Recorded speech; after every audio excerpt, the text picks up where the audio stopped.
Hi, I'm so happy today to introduce you to my friend, Steve Leonard. I call you Steve. Do people call you Steven because you're so formal now? You're a doctor. I know people call me both all the time. Okay, okay. Well, I'll call you Steve. And Steve, I met Steve and Lisa Leonard. Steve came up and was our family pastor. Were you a family pastor, associate pastor at Grace Adult Church? ministries, technically. Adult ministries, technically. Okay. Yeah.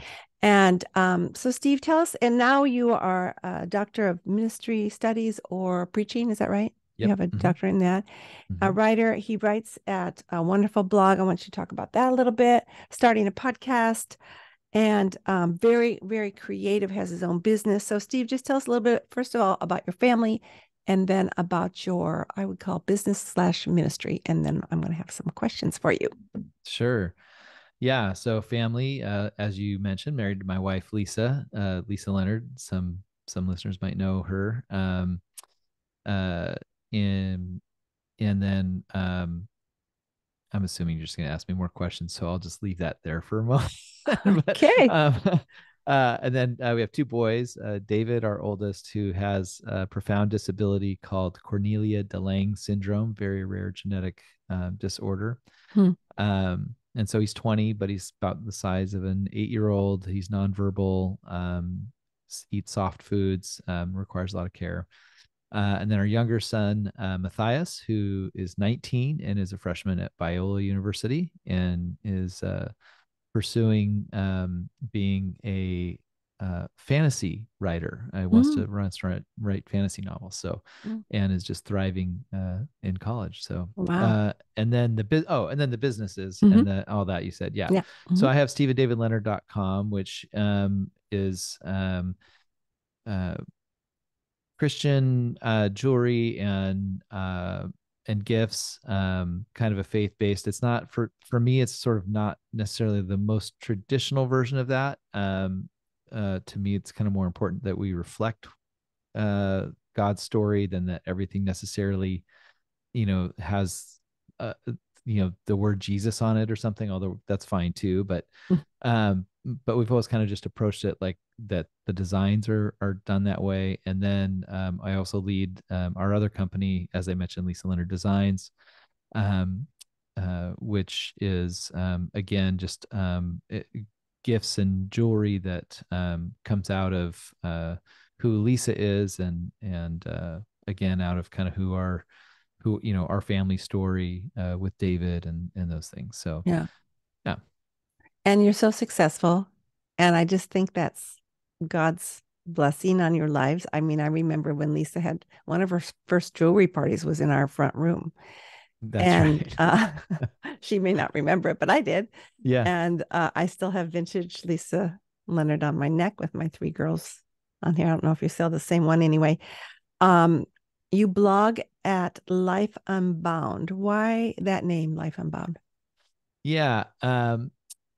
For me, it's really trying to capture it's trying to capture the unbound piece is really trying to capture the notion of finding freedom in Christ, freedom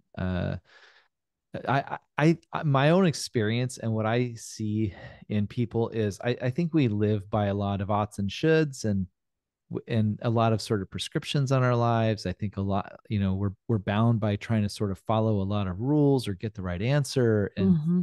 and it hinders us, I think. And then that kind of goes to the life part where I think what, kind of this is sort of riffing on, Jesus and in John 10:10, but he came to give us life and give us life abundantly. And I think that's a very important statement. I think that he really does want us to have life, and yes, he wants us to have eternal life, but I think he wants that eternal life to exist in our lives now, that there's a fullness of life. And so kind of that the life unbound is really capturing that notion of Mm. finding freedom to live life as God designed it, to live a truly human, a whole life. Well, I And can see Jesus saying that to the Pharisees because they were oh yeah. bound by man-made rules. And a book I'm reading right now, The Gift of the Unexpected, she was raised in a very rule focused faith and had to get unbound from that before she could really know God. Yeah. for Yeah. real. And I think maybe that's what you're saying, which leads into, did you want to say something more about the Unbound? Oh no, that's fine. Okay. How did you come to know Christ? Yeah. Tell me your faith story. Yeah, it was in high school. Hmm. I was raised in a home where faith was not a huge part of my upbringing, and I got invited to Young Life when I was in high school, Oh, and wonderful. started going to Young Life, uh, and along the way we went to Heartland Christian Camp. I grew up in Fresno, and so just I've spoken there. have you? Oh, That's that's great. quite a ways up there, and it has a Yeah. great swing. Yeah, I don't remember the swing. Oh, I'll be honest, I did but because I'm scared to death. anyway, and so as I went up, it was my first like Christian camp. I didn't really know what that was even. Yeah, I think I just went because kids from that sure. I knew were going. I mean, I was as clueless as you could be. And actually, I was really hesitant for many years to tell the story the way it really happened, but now I just embrace it because it's Yeah, it's it's, true.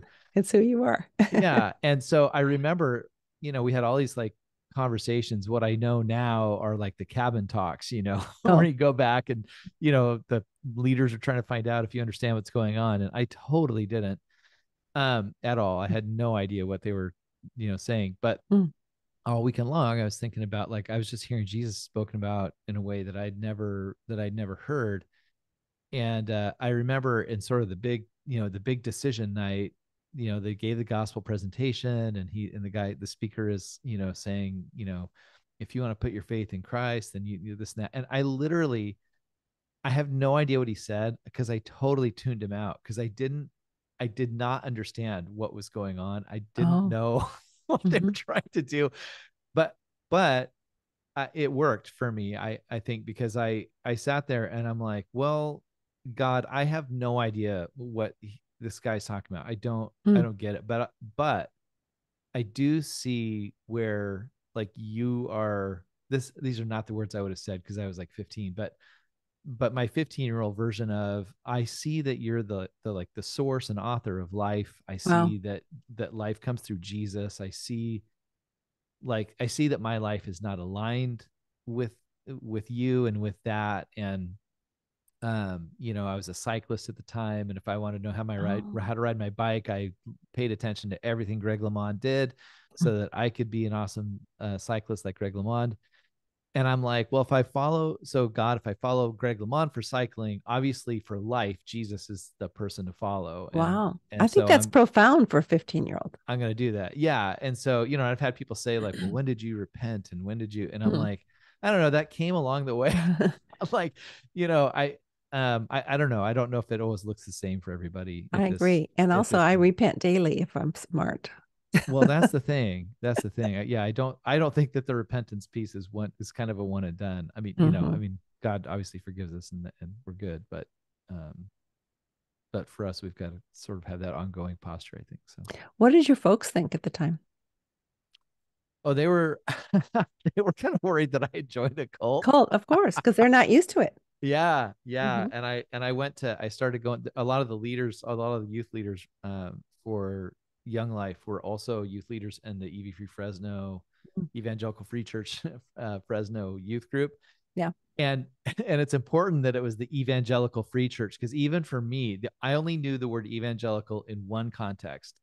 It's whack job people who want to take your money on TV. Oh. That's all that word that's what Mm. an evangelical is. It's like it's a huckster who tries to get your money. and Mm. and it was a big church. It was one of the bigger Yeah. churches in Fresno. So the first time I walked in there, I like walked around and I was looking for the cameras, and Mm. I was just overwhelmed. I'm like, what? I thought, I'm like, did I join a cult? Yeah, of you know course. and yeah, and ended up just having, I mean, that became my home church and had wonderful relationships there, and realized that my perception was pretty far off. But Skewed. yeah, but they were worried about that. So Yeah, of course.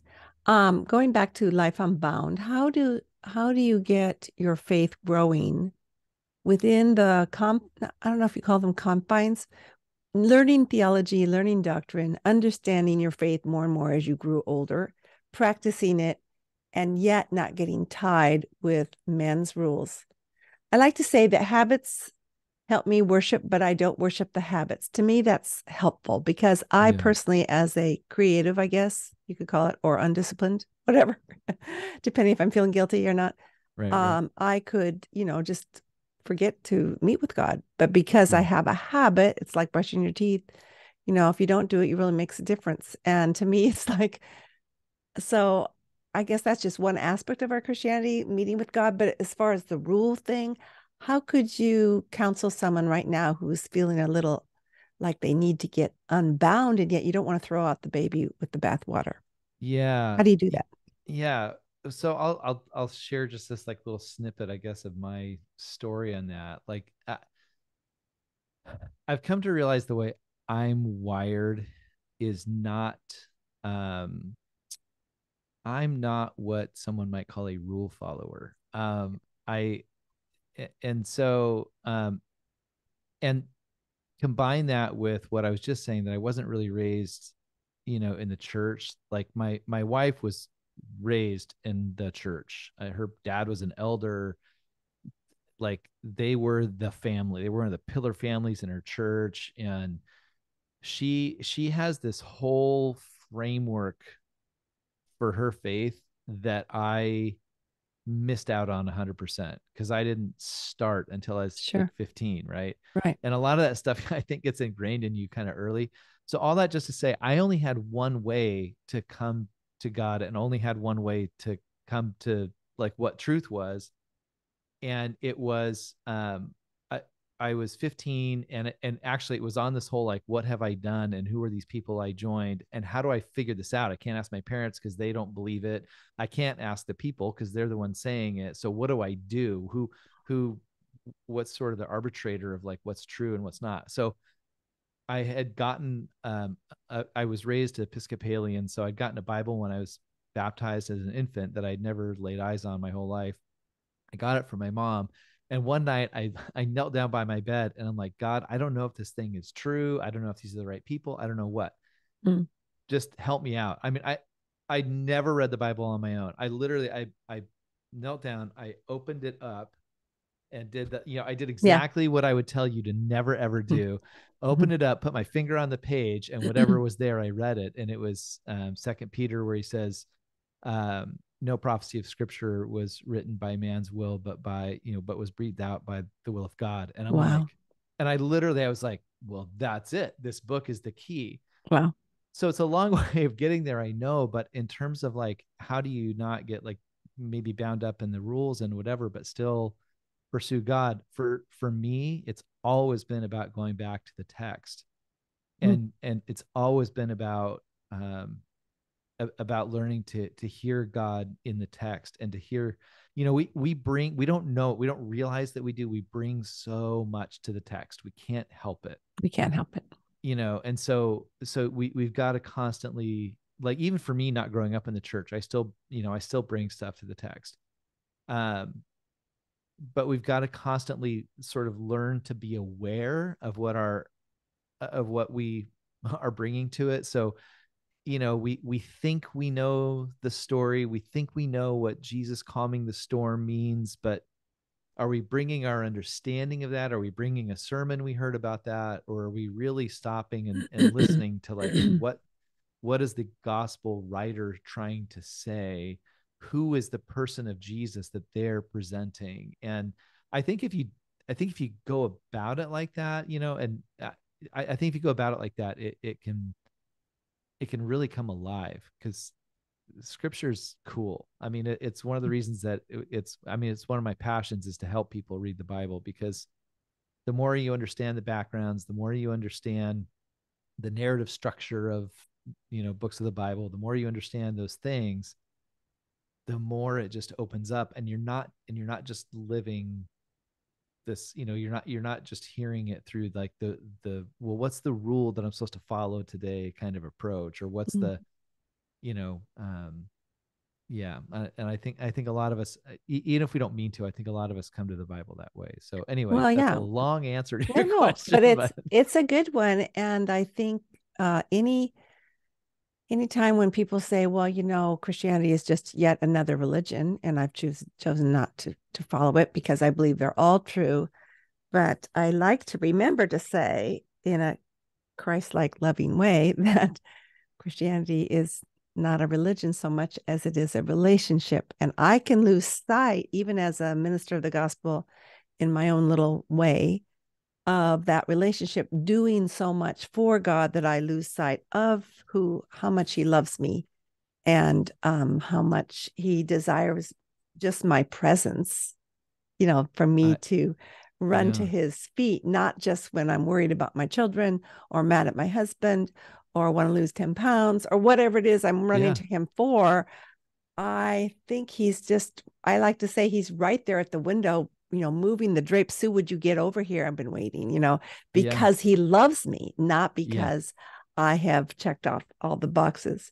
Now, one thing I remember was the Sunday at our church when you announced that you would be leaving the pastorate yeah, to go take over, help Lisa with her bird blossoming business, which we were thrilled for her, yeah, but sad to leave you. And I'm wondering, as a man and a fellow believer, what challenge did you face in moving from what we call full-time pastoring to yeah. business? I mean, I think well, this is a little bit about me, but when I got married, I had a dear friend say, I'm so sorry you got married because you always wanted to be a missionary. And because I was coming out of Wycliffe Bible Translators, I go, Sure. what? I said, Californians need Christ. I had no problem with getting married in that regard. I mean, it's Yeah. hard to be married. I think it's a challenging, sanctifying process. But um, I I thought, oh no, you don't need to worry about that. Yeah. Jesus, Yeah. my neighbors need Jesus, and this is where we live. And so my question was, what did you feel as a man, though? Because I think sometimes we can think of things differently as far as supporting the family. And you thought you were a pastor and now you're Yeah. a business owner. Did you struggle at all or was it no big deal? Oh wow, it's funny you should say it. It's funny you should frame it that way because I don't I don't even think you and I have had this exact conversation, but the way you just framed it, that was exactly the issue. I spent years trying to figure out if I was a pastor or a business guy. That Ah, was like, I mean, it was a mm. huge, massive challenge. And you hear about this, you go to seminary, you're a pastor, you hear speakers constantly talk about like, need to make sure that your identity is not as a pastor. Well, And I'm like, yeah, easy, you guys easy all to do say. need to do that, you know? Mhm. And as soon as I didn't have the title pastor anymore, I realized, oh my word, Right. my whole identity is as a pastor. And Totally. if I'm not that, I don't even know what I am anymore. Right. And it's funny. I mean, I had uh friends and mentors. Scott Morton, who I met with him a lot. Every time I think of this question, I think of sitting with him at coffee, kind of whining to him about this. Actually, but I love um, Scott. yeah, he's great. He's great. So all that to say, so I spent a long time wrestling Mm. with that question, and it wasn't the only thing, but I have to tell you, one of the key things that God used in my life on that was we watched, I think it might be Kung Fu Panda 3, I'll have to go watch and it. Poe is, I can't remember if it's 2 or 3, but he's wrestling with, is he finds out that shock, and I don't want to spoil this for anybody, but he finds out that his real dad is not his father, who's a duck, but his real father, it turns out, is a panda. And so he has one of the major crises of the whole movie is he's trying to figure out, am I a duck or a panda? Yeah, so good. This is awesome. And I'm like, and I'm watching it and I'm like, yeah, am I a duck or a panda? Uh-huh. I don't know. Hmm. And at some point he comes to this realization, I'm a duck and a panda. And I Mm. was like, wait a minute. I never thought about that. Like you could be A more duck than and a one panda. thing, like, Yeah. and so Mm. it's this really funny way. I have a couple ways that God has been pleased to use TV shows and movies to communicate with me. I guess he knows Steve language, um but I realized, like, why do I have to decide between being a business guy and a pastor? And Mm. why do I have to have a paycheck from a church to think of myself in the pastor way? And, you know, and the other thing is just kind of realizing like, and I'm Steve, that's my identity. Like I'm me. And that, and that actually brought me to like kind of a major learning in the Bible, seeing that we're made in God's image and that our like primary identity is as image bearers. And I mean, there's a lot that was part of what I got in my doctoral program, and seeing the gospel more holistically in things. But I Well, mean, I think like it's that, something that there's a lot many, there, you know? yeah, a lot of women struggle with it a lot. Of course, I interview women mainly, but just because you're no longer in the work field and then you stay home, let's say to have a child, you're saying, I've had so many women say, oh, I'm just a mom. I said, don't you dare say that to me, that you're just a mom, Yeah. Yeah. or that you, or if you're more valuable because you make a huge salary. And Oh, then you yeah, for decide sure. you're not. And it's so easy for us as humans. I think it's part of our frailty is to get so wrapped in up into what we do becomes who we are. Yeah. And Jesus said, no, I've already figured out who you are. You're mine. Yeah. And that's actually what counts. But I have found that when I've switched, now I'm older, I don't care about it as much. But as a younger person, I thought, oh, well, the sign on my desk should actually say um, assistant to the director or director's assistant. I mean, to me, that made a big difference. And I thought, oh, if that makes a big difference, I don't want to sign at all because I realized I Yeah. was Yeah. Yeah. relying on Yeah. what I was going to be called. And Yeah. I mean, I have friends who don't know what to do with their lives now because their kids are off in college. I mean, they really, it's so easy to get so wrapped up into what we're doing. And I'm not condemning them. We all go through it, but Yeah. how beautiful that God used such really a beautiful transition. We all thought you were great to support your wife. Also, we were excited that she was successful. But I was just thinking, wow, because we as humans, we look up to people who are pastors as if they're better. And Right. Right. the pastors, if they're smart, no, they're not. Know that Right. they are not. Right. And that's what makes them a better I pastor. I thought I knew that when I was a pastor. I Yeah. thought I knew that it didn't make me better until Yeah. I wasn't one. And then I went through that struggle and I'm like, oh, I guess I did think I was better. Yeah. Now, I read on your website that you are continuing learning the importance of bravely engaging life or taking necessary risks. Why do you say that about brave, having courage, and taking risks? Yeah. Um, Gosh, it in some ways it relates to some of the same stuff. I mean, kind of, I would say these sort of identity issues have been a massive struggle of my life. I mean, it's like a theme that comes up again and again, plays itself out a lot of different ways.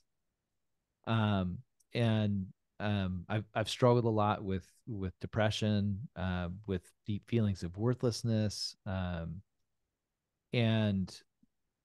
and the identity side of it was a big, I mean, that definitely is like a, I don't know whether it's the driver or the Or arena the where it result? plays out. Yeah, Mhm. I don't know which comes first, but all that just to say, and I've just found that for me, I have to often like, um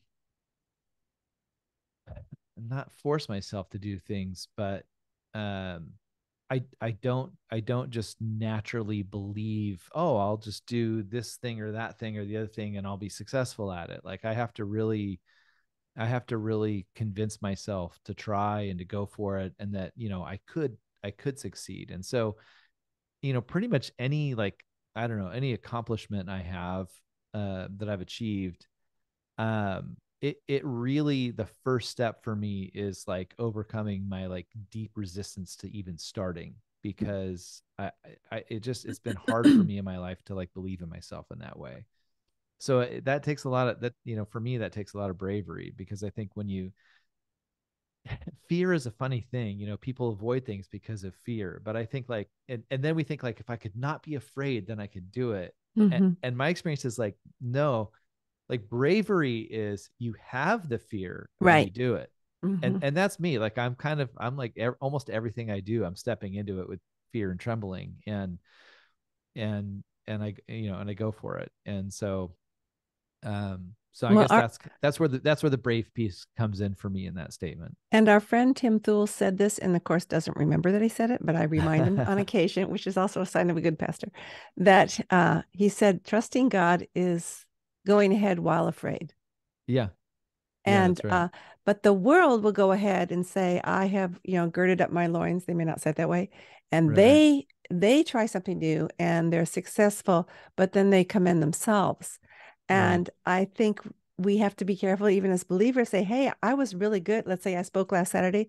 But well, how did it go? Well, I don't know how to answer that because I don't want to say, Yeah. yeah, I was really on top of things. Yeah. Actually, I was exhausted and God did it anyway. Yeah. But it was funny at church yesterday. This one guy goes, so how did the speaking go? I go, all it came out was God was so good and so faithful. And she goes, what a surprise. I mean, I thought that was so That's good. encouraging because we have a tendency to rely on ourselves. I just think that's a default.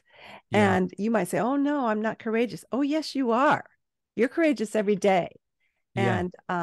And this one person told me once that trusting God is like you feel like you're falling off a cliff and then you find out it's only a curb, I but you like don't that. know it's a curb until you Yeah. jump.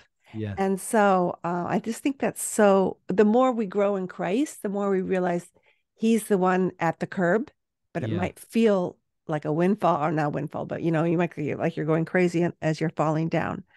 What counsel can you offer a family that has a special, well, not special needs, we call them a child with disabilities, Yeah. is the new Yeah. way we say it.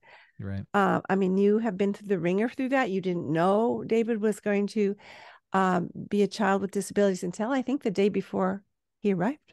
Yeah. Well, even still, I mean, really, it was when he was born. I mean, we knew Yeah, something was wrong right right. before, but yeah, we didn't really know until he was born. Yeah, gosh, Lisa and I were, no, actually, I just shared the story with Matthias, just a couple, weeks back. Your other Cause son. yeah, our other Hmm. son, cause he Hmm. wanted to hear, he wanted to hear the story now that he's 19 and Yeah. kind of understands things better. And I was telling him that, yeah, I mean, I'm there, as husband and dad coaching Lisa, push, push. And, like saying, we're going to meet our beautiful son and thinking, I have no idea what's coming. I mean, just terrified. I have no idea what we're about, what we're about to meet. But, but we're here and this has got to happen. And so it's like, and, man, that was such a mix of feelings. But, in terms of advice for somebody, um I it's funny, I'll go back to the image of God. I mean, really, Mm-hmm. we see in David, um that he's made in God's image, and Mm-hmm. we look at him that way. And I think David has taught me that too, and it's funny because like I can see it in him. I have to work hard to see it back in me. Why is that? um his worth is so inherently obvious to me. Mine, I just struggle with it. That's all I can say on Mm. that. But in terms of like, so what does that mean? We I don't know, I think it was 2 days after he was born or something. We sat down with a geneticist from UCLA because we were in Southern California, and so he sat down to like do genetic counseling with us, help us understand the syndrome that he has and everything. And so he's telling us some characteristics and kind of, he's kind of doing he's being very kind but being very clear about what these are characteristics of Cornelia DeLang syndrome. And we're kind of like, okay, but like we don't really care about, like, yes, we know his eyebrows are a little bit arched, and we know, we can see that he's only got 2 fingers on his left hand, so I mean, thank you, but like We we can can see that part. see that. What we really want to know is what everybody wants, like what everybody wants to ask us. We want to know, how long is he going to live and what kind of life is he going to have? Like Mm-hmm. that's Of course. Bottom line. bottom line. That's what most people's questions kind Right. of come down to.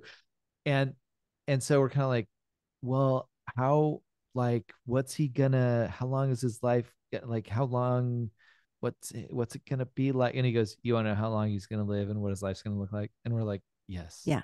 And he's like, yeah. He goes, okay, well, here's the thing.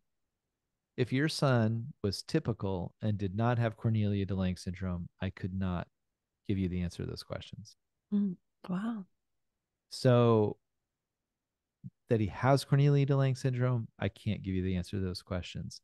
What you're going to have to do is you're going to have to listen to David, and you're going to have to let him teach you what he can do and what his life is going to be like. Wow. That's a wise doctor.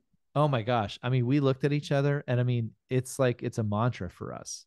So we have Wow. always approached David that way, that like, you know what, we're going to let him, we're not going to, it's really easy when you have a child with this, you know, especially severe disabilities.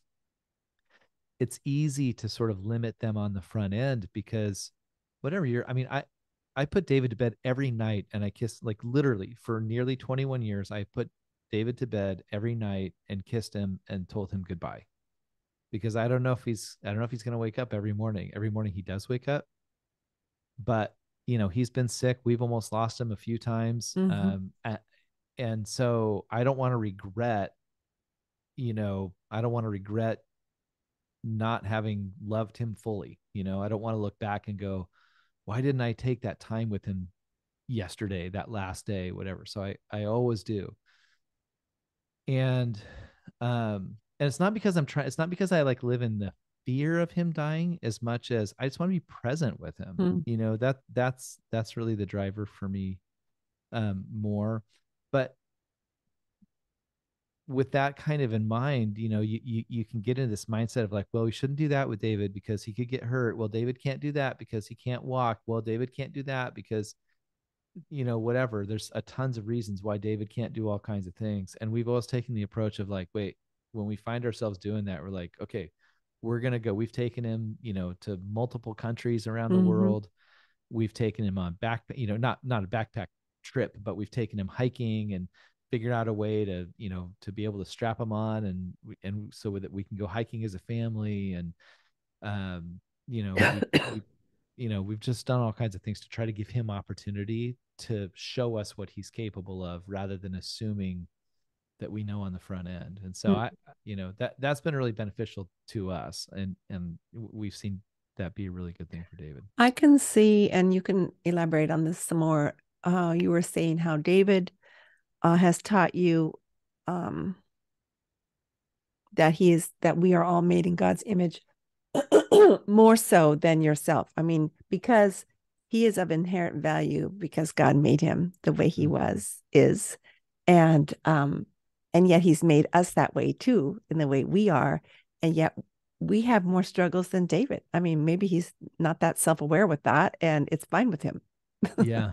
We're the I ones struggling because it, we see value as things that we do, right? absolutely. So, what a great lesson. I mean, every day you have this lesson, and you guys are such great parents. And I know it's been a struggle, especially I would imagine when you compare your kids with other kids and you think, well, mine will never do that.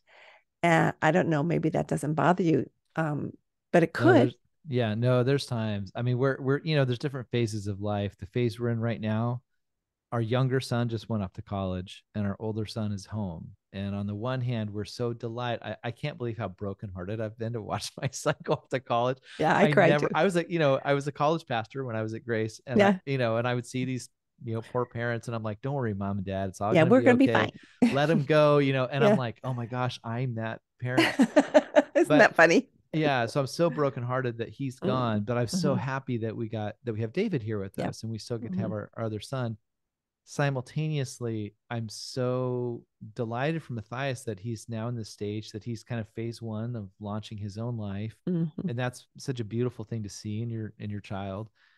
And then I'm brokenhearted that David's still home with us. And like he's the older brother. He should be showing his brother what it looks like to move out and to go to college. And you know, he should be a couple steps ahead. And and so you do feel that sense of, yeah, he's never gonna this or he's never gonna that. I mean, it's a reality, and you have to grieve that. I mean, you really, it's true, and you've got to grieve that, you know, he's not gonna go off to college. He's just not gonna do that.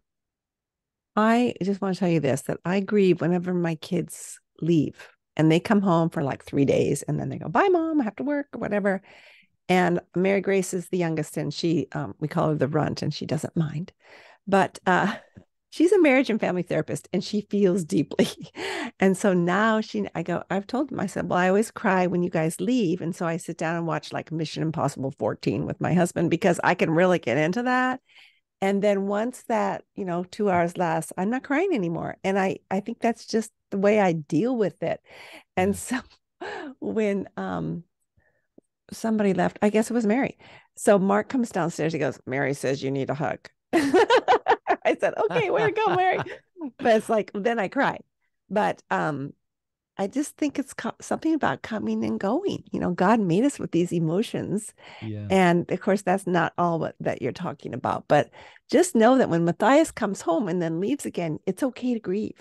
Yeah. Oh no, I feel it every time. I mope around all evening after he Yeah. leaves Yeah. every time.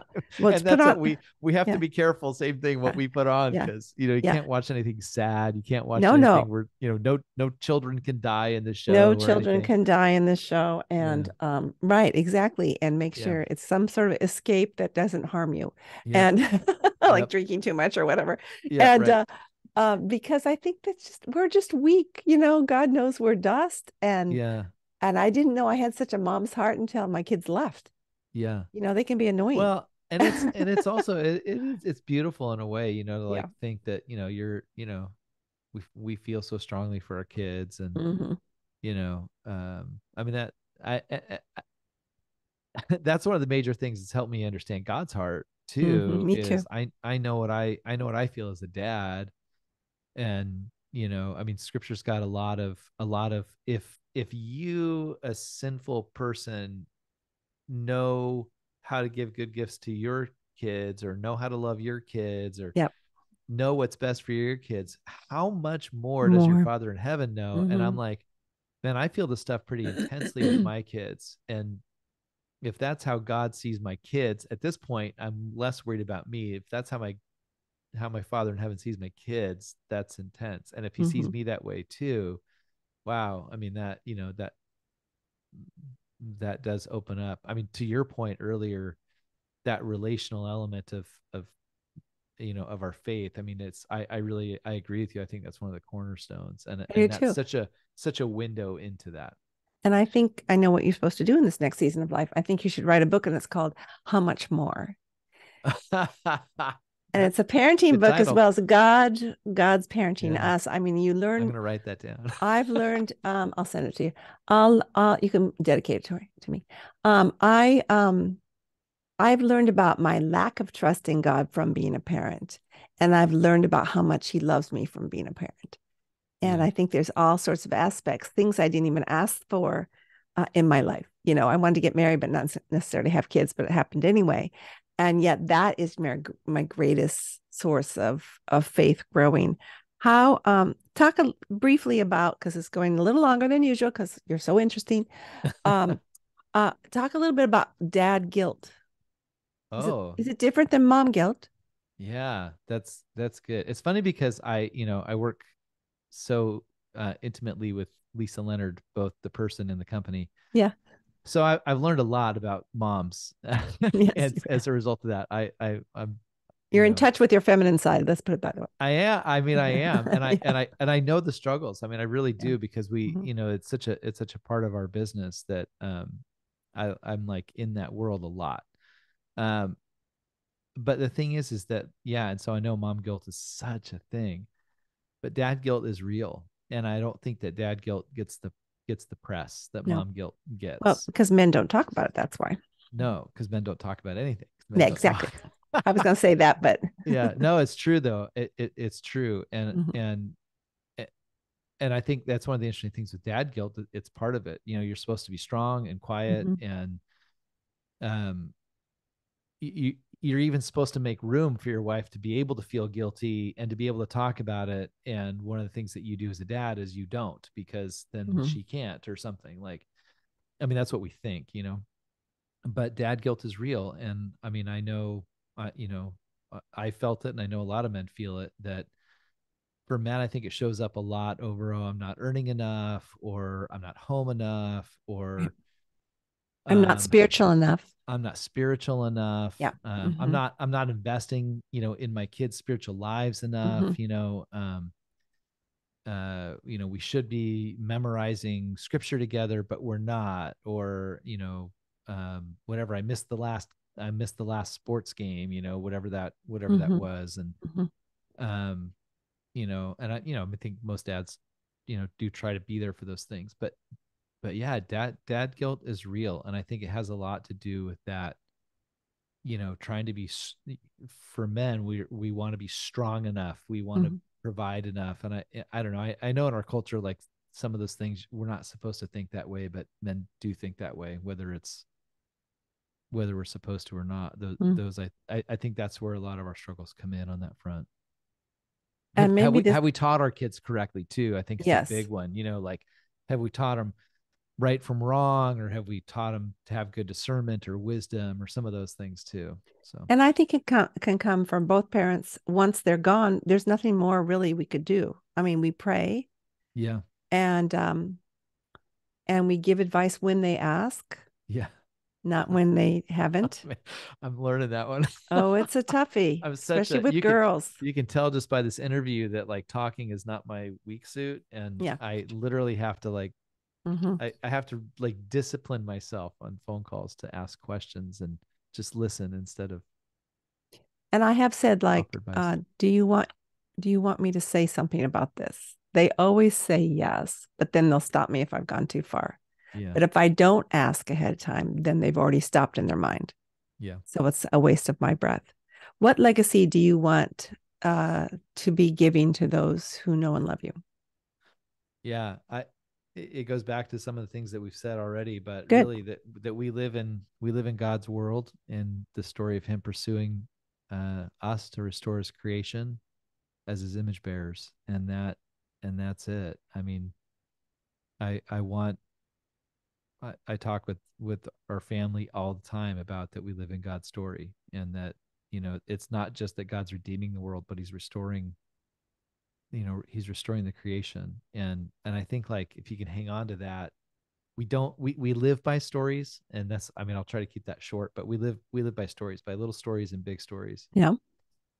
And if we can orient our big story to being in his story, instead of, there's a lot of stories around in our culture these days, and but if we can orient to that story, I think it gets very clarifying. It's something that we can kind of go back to again and again. Can you And give an example? A quick yeah, I a mean, quick one. yeah, I mean, a really quick one without, getting into it. Like, we love our political stories right now, right? It doesn't Mm. matter what, different people take their different stances, so we don't have to, get into that. But and we think that it's easy to think that that's what matters, is, like, maybe even what happens with America, because we're Americans and this is our country, this is where we live. It's, and we think that what happens here is the most important thing. But really, that story takes place within a bigger story of God restoring his world. Mm. And we don't see, we see the Bible as this other thing, but we actually live between, the first and the last page of that book. Mm. And so if we can remember that, then all of our other stories become sort of subsets of that story, right? And Hmm. so that's kind of what I'm getting at. I love it. A professor who said spirituality isn't a slice of the pie, it's the whole pie. Yeah. Yeah, it's true. So it's not just a part of our lives, and that when people feel bruised and beaten down, whether it's as a victim of someone else or just because of their own susceptibilities, that they are still part of a bigger story. And I think what a mentor does is help call that out and remind them of Philippians 1:6, that he has begun a work in you and he's not going to stop till it's Yeah. finished. So you might as well. Well, it's like that science fiction book by C.S. Lewis, and you're on an island of God's will. I don't know if you've Yeah. read Paralandra, but you're on Yeah. these Yeah. islands and you bump into others, but you're in the flow of God's will when we surrender and Yeah. stop trying to control everything ourselves.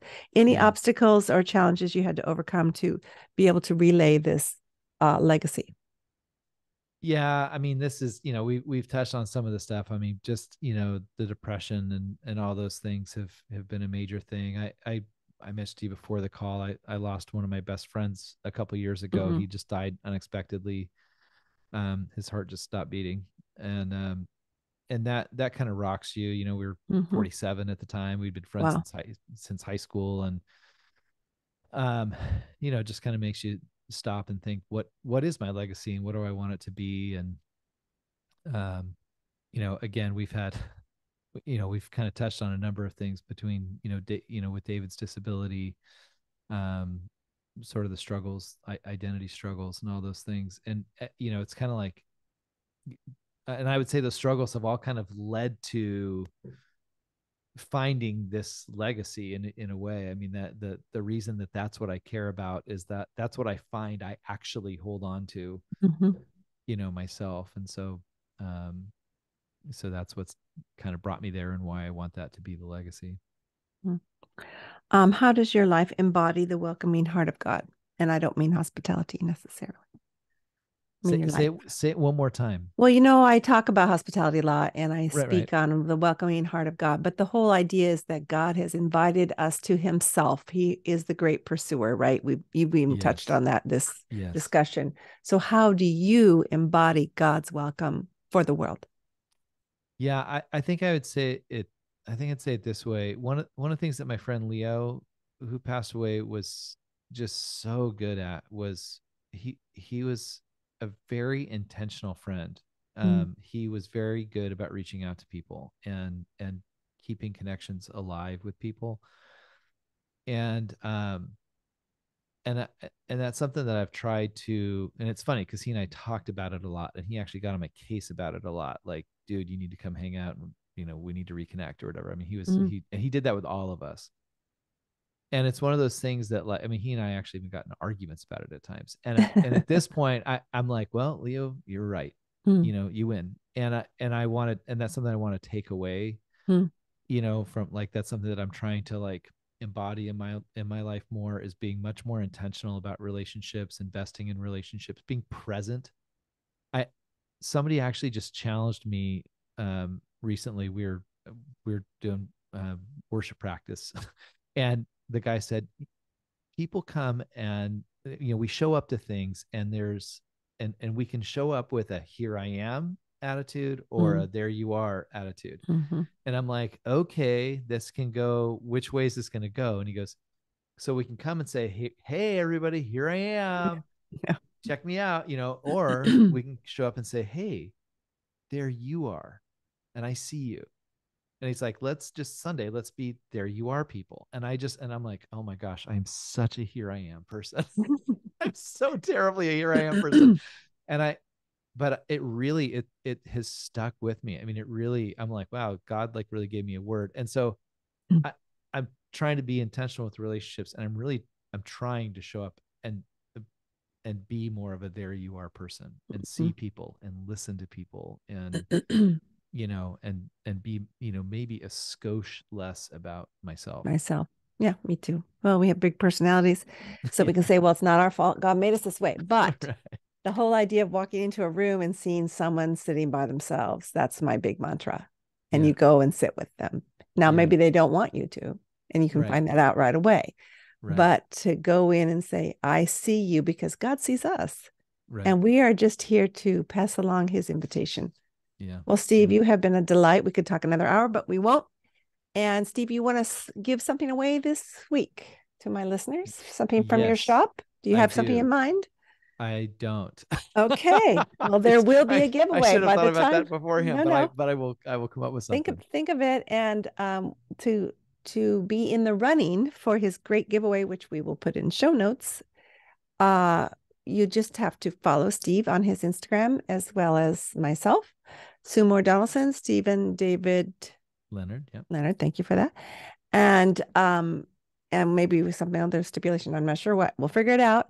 But you will want something from his beautiful shop. So I'm going to put the links for that in the show notes. So Steve, thank you. You have been a huge blessing. That's one thing I liked about your teaching. You're so real, and God has great things in store, and maybe a book dedicated to me, but with a good title.